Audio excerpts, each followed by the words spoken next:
इस फिल्म की कहानी जोल नाम के एक लड़के के ऊपर आधारित है जो अपने पेरेंट्स के घर से जाने के बाद लड़कियों को घर पर बुलाकर उनके साथ दिन रात एंजॉय करता है और ऐसा करते हुए वो अपने घर को कोठा बना देता है। अब आगे जोल और क्या क्या कारनामे करता है ये हम आज की इस एक्सप्लेनेशन में देखने वाले हैं। आज मैं जिस फिल्म को एक्सप्लेन करने वाला हूँ उसका नाम है रिस्की बिजनेस और ये फिल्म 1983 में रिलीज हुई थी। मूवी की शुरुआत में हम जोल नाम के एक हाई स्कूल स्टूडेंट को देखते हैं जो अपने स्कूल से घर जा रहा होता है, पर तभी अचानक जोल के पिछवाड़े में चुल मचती है और वो अपने घर जाने की बजाय अपने पड़ोसी के घर चला जाता है। वहां जाकर वो देखता है कि घर का दरवाजा खुला हुआ है तो वो घर के अंदर चला जाता है। अंदर पहुंचते ही उसे ऊपर से पानी गिरने की आवाज आती है तो वो चेक करने के लिए ऊपर जाता है। जोल वहां पर देखता है कि एक लड़की बाथरूम में नहा रही होती है। अब उस लड़की को देखकर जोल के तन बदन में आग भड़क जाती है और वो भी उसके साथ नहाने के लिए तड़पना शुरू कर देता है। फिर वो लड़की जोल को देखकर उसे बोलती है कि क्या तुम मेरी पीठ रगड़ सकते हो। अब क्योंकि जोल एक बहुत आज्ञाकारी लड़का था इसलिए वो पूरी शिद्दत से उसकी पीठ रगड़ने के लिए उसके पास जाता है।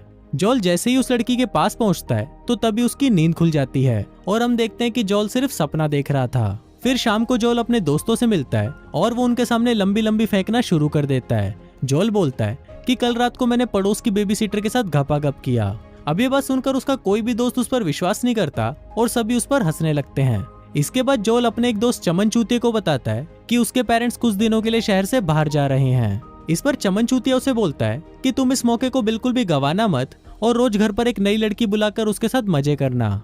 इसके बाद हम जोल के पेरेंट्स को देखते हैं जो बहुत ज्यादा स्ट्रिक्ट होते हैं। वो जाने से पहले जोल को बोलते हैं कि हमारे जाने के बाद घर के किसी भी सामान को छूना मत। फिर जोल के डैड उसको अपना म्यूजिक प्लेयर दिखाते हैं और बोलते हैं कि इसको तो तुम भूल कर भी मत छूना। इसके बाद जोल के पेरेंट्स वहां से चले जाते हैं और उनके जाते ही जोल की मौज हो जाती है। जोल सबसे पहले अपने डैड के म्यूजिक प्लेयर पर लाउड म्यूजिक लगाता है और नंगा होकर पूरे घर में नाचने लगता है। फिर शाम को जोल का एक दोस्त अपनी गर्लफ्रेंड को लेकर उसके घर पर आता है क्योंकि उसे भी पता चल चुका था कि जोल के पेरेंट्स घर पर नहीं हैं। फिर वो दोनों जोल के रूम में चले जाते हैं और वहां पर दबा दबा कर घपाघप करने लगते हैं।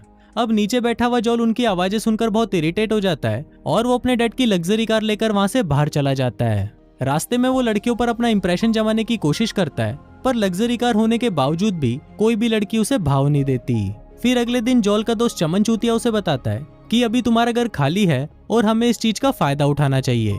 चमन चूतिया जोल की आज की रात रंगीन करने के लिए एक लड़की बुक कर लेता है, पर जब जोल को इस बारे में पता चलता है तो वो चमन चूतिया पर गुस्सा करने लगता है। फिर जोल उसी नंबर पर फोन करके लड़की को कैंसिल करने की कोशिश करता है पर वो नंबर नहीं लगता। फिर रात को 8 बजे जोल के घर की घंटी बजती है और जोल को लगता है कि शायद वो लड़की आ चुकी है। अब जोल के अंदर भी ठरक जागना शुरू हो जाती है, पर फिर वो जैसे ही दरवाजा खोलता है तो वो देखता है कि उसके दोस्त ने लड़की की जगह एक मीठे को बुला लिया है। अब उसको देखते ही जोल के खड़े अरमान वापस सो जाते हैं और फिर वो गुस्से में अपने दोस्त चमन चूतिया को फोन करता है, पर इस पर चमन चूतिया उसे बोलता है कि मैं इसमें तुम्हारी कोई भी हेल्प नहीं कर सकता। फिर जोल उस मीठे को वहां से जाने के लिए बोलता है, पर वो मीठा जाने से पहले उससे अपना सर्विस चार्ज मांगता है। अब जोल के पास और कोई ऑप्शन नहीं था, इसलिए जो पैसे जोल के पेरेंट्स उसको देकर गए थे वो सारे पैसे जोल को उसे देने पड़ते हैं। अब जाते जाते वो मीठा जोल को एक लड़की का नंबर देता है और बोलता है कि तुम इसे फोन कर लेना, ये तुम्हारे अरमानों को वापस खड़ा कर देगी। अब जोल की ठरक तो बुझी नहीं थी, इसलिए वो उस नंबर पर फोन करके एक लड़की को बुला लेता है। फिर थोड़ी देर बाद वहाँ पर लाना नाम की एक पटाखा लड़की आती है और उसको देखते ही जोल उस पर भूखे नंगे भेड़िए की तरह टूट पड़ता है और वो दोनों पूरी रात दबाकर घपाघप करते हैं। फिर अगले दिन लाना जोल से अपने सर्विस के $300 मांगती है, पर जोल की जेब में 1 रुपया भी नहीं होता, इसलिए वो लाना को बोलता है कि उसे पैसे लेने के लिए बैंक जाना पड़ेगा। फिर जोल जैसे ही बैंक से पैसे लेकर घर आता है तो वो देखता है कि लाना वहां से जा चुकी है और जाते जाते वो उसकी मॉम की एक बहुत ही महंगी ग्लास एग को अपने साथ ले जाती है।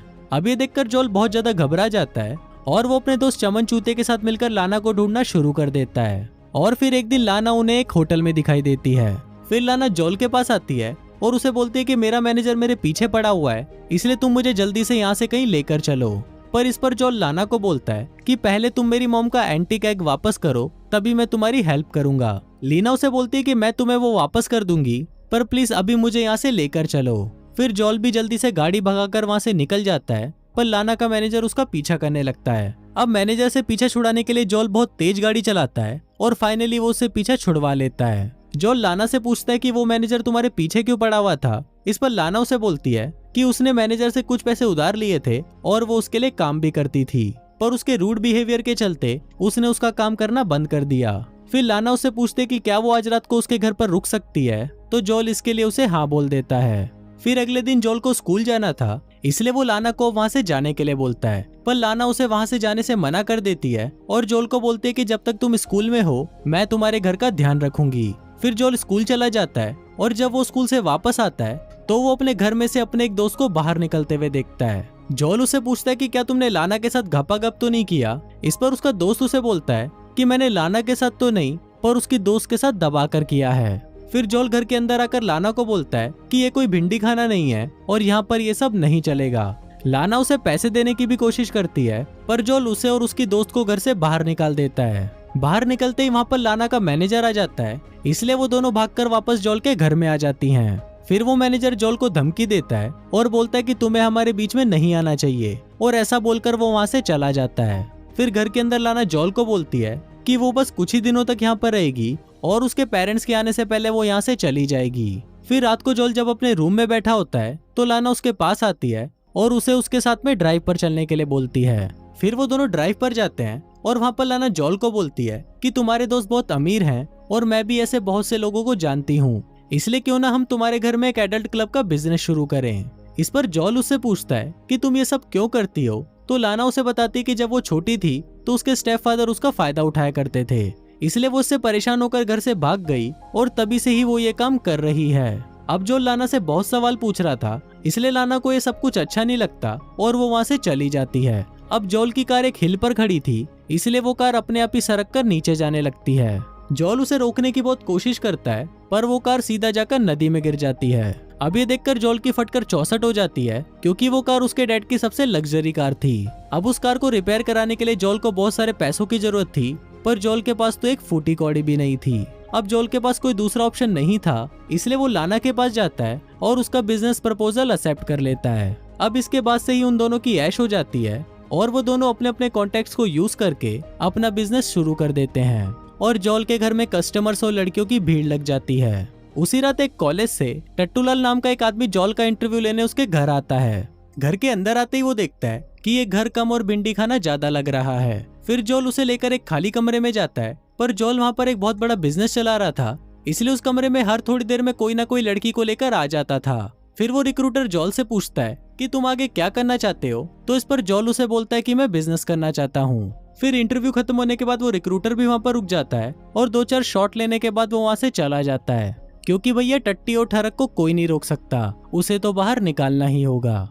इसके बाद लाना जोल के पास आती है और उसे बोलती है कि हमने बहुत सारे पैसे इकट्ठे कर लिए हैं और तुम आगे जाकर एक बहुत अच्छे बिजनेसमैन बन सकते हो।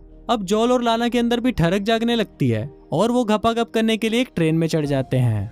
वहाँ वो ट्रेन के खाली होने का वेट करते हैं और ट्रेन जैसे ही खाली होती है तभी वो लपक कर एक दूसरे पर टूट पड़ते हैं और वहीं पर ही घपाघप करना शुरू कर देते हैं। अब जोल के पास भी बहुत सारे पैसे आ गए थे, इसलिए वो अपनी डैड की कार को रिपेयर करवा कर वापस घर ले आता है। जोल जैसे ही घर के अंदर आता है तो उसकी फिर से फटकर 64 हो जाती है।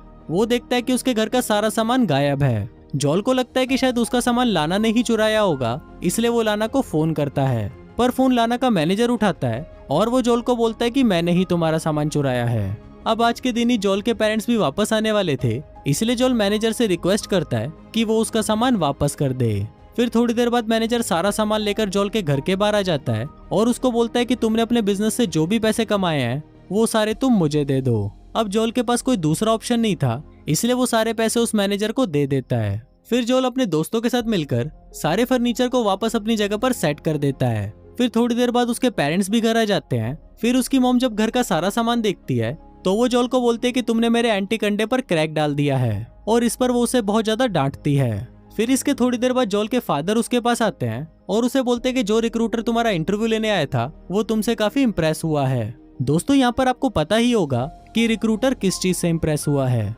फिल्म के लास्ट सीन में हम देखते हैं कि जोल की मुलाकात वापस लाना से होती है और वो दोनों अपने फ्यूचर प्लान्स को डिस्कस करने लगते हैं, और इसी के साथ ही ये फिल्म यहीं खत्म हो जाती है।